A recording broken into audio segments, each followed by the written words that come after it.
بسم اللہ الرحمن الرحیم۔ السلام علیکم۔ روزانہ واقعات سننے کے لیے اس چینل کو سبسکرائب کریں۔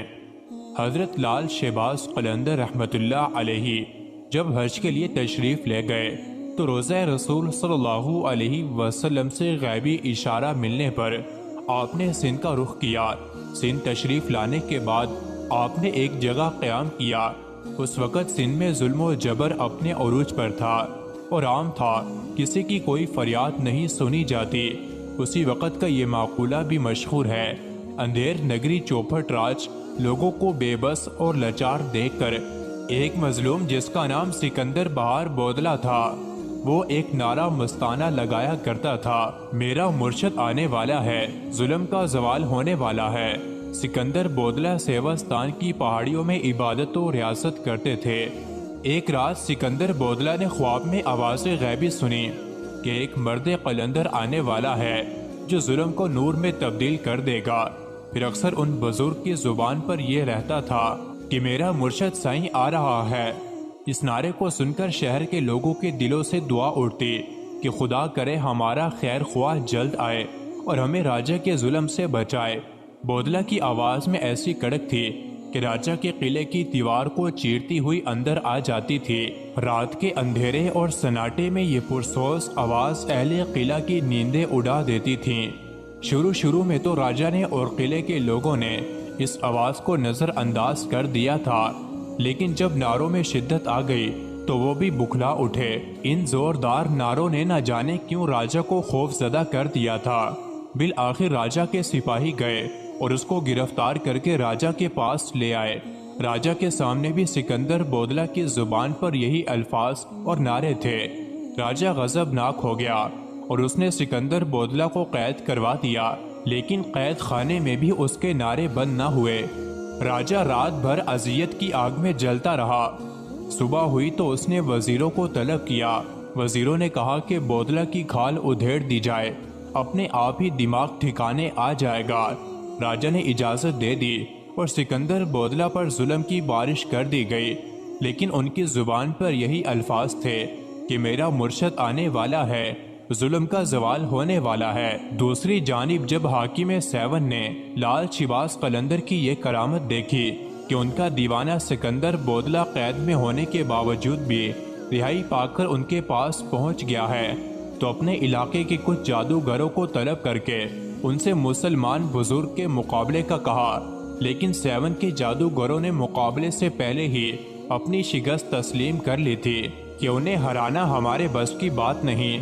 البتہ جادوگروں نے راجہ کو مشورہ دیا کہ اگر کسی طرح مسلمان درویش کو حرام غذا دے دی جائے تو اس کی روحانی قوت ساری ضائع ہو جائے گی اور پھر ہمارے جادو کی طاقت اس پر غالب آ جائے گی۔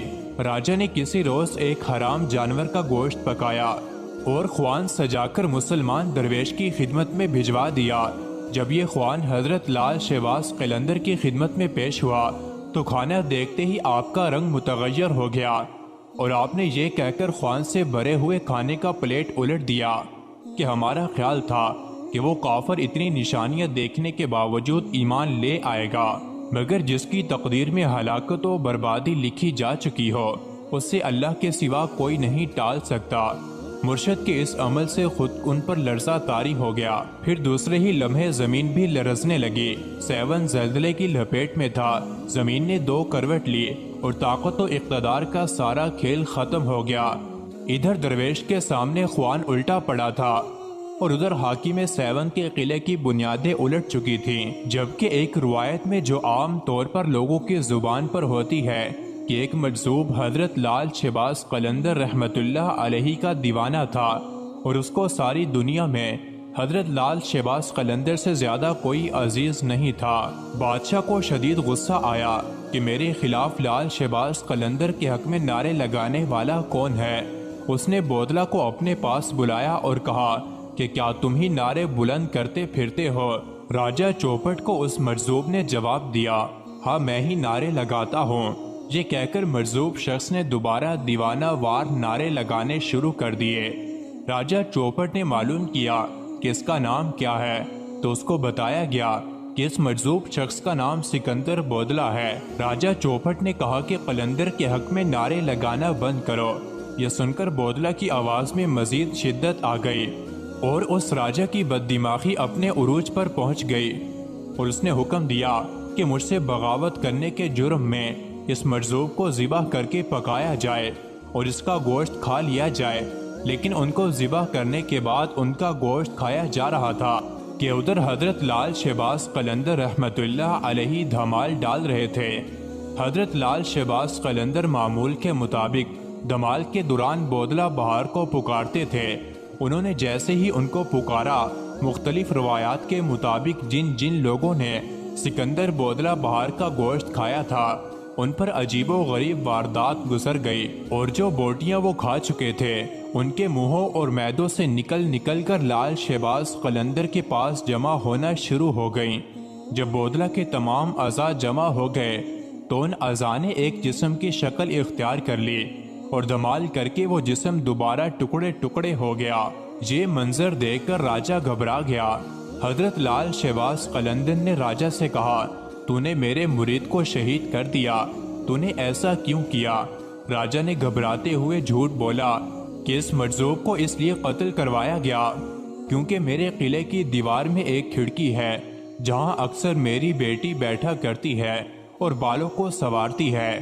اس کے بالکل سامنے یہ مجذوب رہتا تھا اور وہ میری بیٹی کا عاشق ہو گیا۔ مجھے علم ہوا تو میں نے رسوائی سے بچنے کے لیے اس کا قتل کروا دیا۔ حضرت لال شہباز قلندر نے راجہ کو بتلایا اس کا نتیجہ راجہ کو بھگتنا پڑے گا، مگر راجہ الٹا لال شہباز قلندر کو دھمکاتے ہوئے محل کی جانب